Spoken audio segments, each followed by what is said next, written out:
My name is Lena. I am 24 years old. I live in a big city. I work as a receptionist in a large company. My boss, Mr. Daniel, is 34 years old. He is kind and very successful. Everyone respects him. Daniel and I have known each other for many years. When I was younger, we were neighbours. 3 years ago, when I needed a job, he helped me and gave me this position. I was very thankful because the job paid well. It helped me save money. At that time, I was preparing for my wedding. I was going to marry Ethan, my college love. We were getting married in 2 months. I worked extra hours every week to save more money for the wedding. Daniel was always nice to me. He was married to a woman named Olivia. People knew she could not have children, but they looked happy together. Then one day, everything changed. Daniel started coming to work looking tired. His eyes were red, like he had been crying. He stopped talking to people and stayed alone in his office for hours. I felt worried, but I did not ask anything. He was my boss, so I stayed quiet. That Friday was my day off, but I decided to work for extra money. Everyone left the office early, but I stayed late to finish some work. At 9 p.m, I was getting ready to leave when my phone rang. It was Daniel. He asked me to come to his office. He said it was important. I felt nervous. I was alone in the building with him. Still, he was my boss, so I went. When I entered his office, I was shocked. Daniel was sitting on the floor. His eyes were full of tears. I had never seen him like this before. I asked if he was okay. Suddenly, he dropped to his knees and held my legs. I told him to stand up. I tried to move away, but he held me tightly. When I got closer, I smelled alcohol. He was drunk. He said I was the only woman who could help him. He said his life was falling apart. He told me his wife could not have children. He said he could not leave her, but he still wanted a child. Then he said something that shocked me. He asked me to carry his child. He said he would give me anything I wanted: money, security, a better life. I told him this was not the right time to talk. He was drunk and not thinking clearly. I said I needed to go home. I walked toward the door, but he quickly stood up. He grabbed my hand and locked the door. My heart started beating fast. This felt very wrong.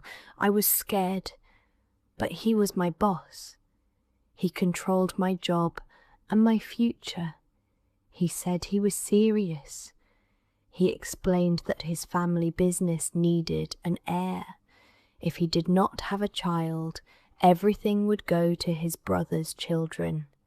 He said he could lose everything. He told me I was the only person he trusted for this. He promised me money, land, and a life where I would never have to work again. All I had to do was carry his child for 9 months and then give the baby to him. I sat there, frozen. I did not know what to say. His offer was shocking, but also tempting. It could solve all my problems.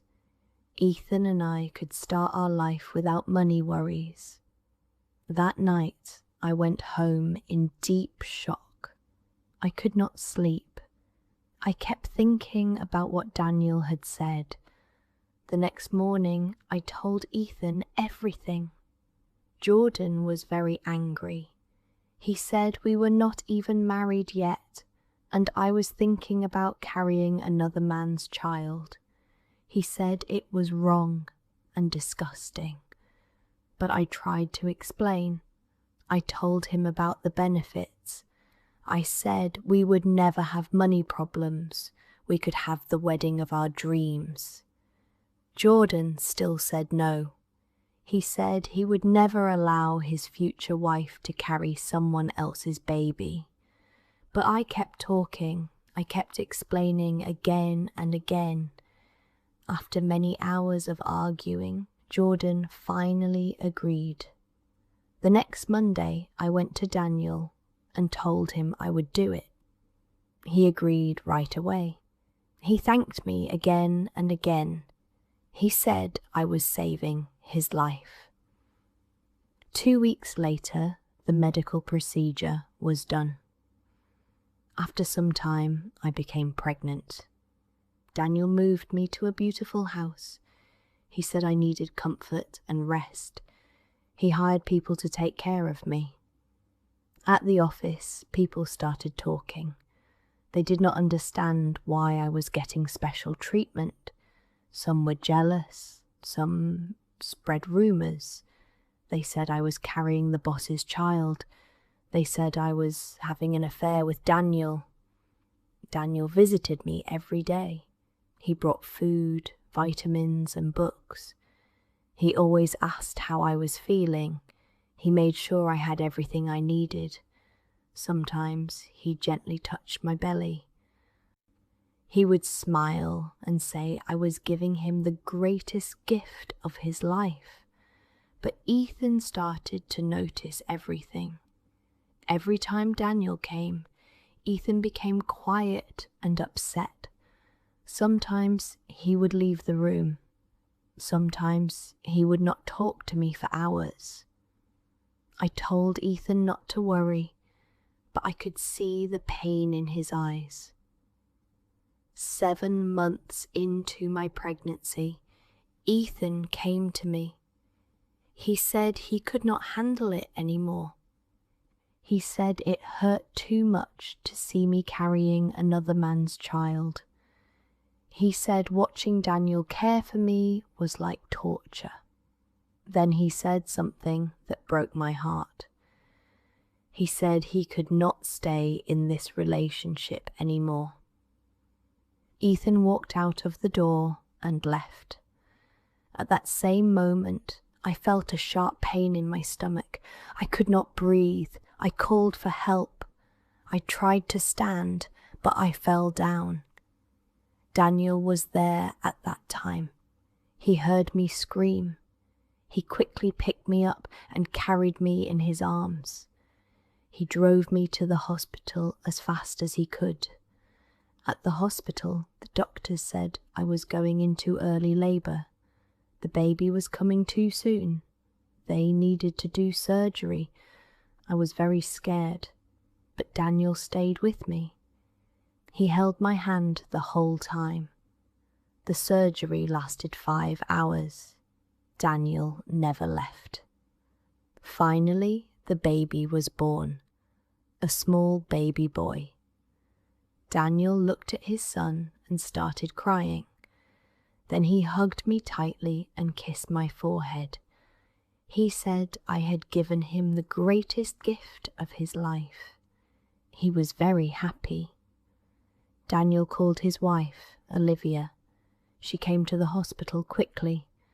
When she saw the baby, her eyes filled with tears. She thanked me and said I had saved their marriage. I stayed in the hospital for a week to recover. Daniel came to see me every day. Sometimes he brought the baby with him, but every time he left with the baby, I felt empty. I was alone. Ethan was gone. The baby was gone. My life felt meaningless. After leaving the hospital, I went back to the house Daniel had given me, but now it felt cold and lonely.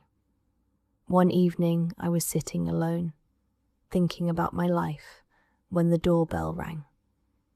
I opened the door. It was Ethan. His eyes were red. He had been crying. He said he tried to live without me, but his life felt empty. He said he was wrong to leave me. He said he was sorry. Ethan asked me to give him another chance. He said we should forget the past and start again. I looked at him, the man I loved. I started crying and hugged him.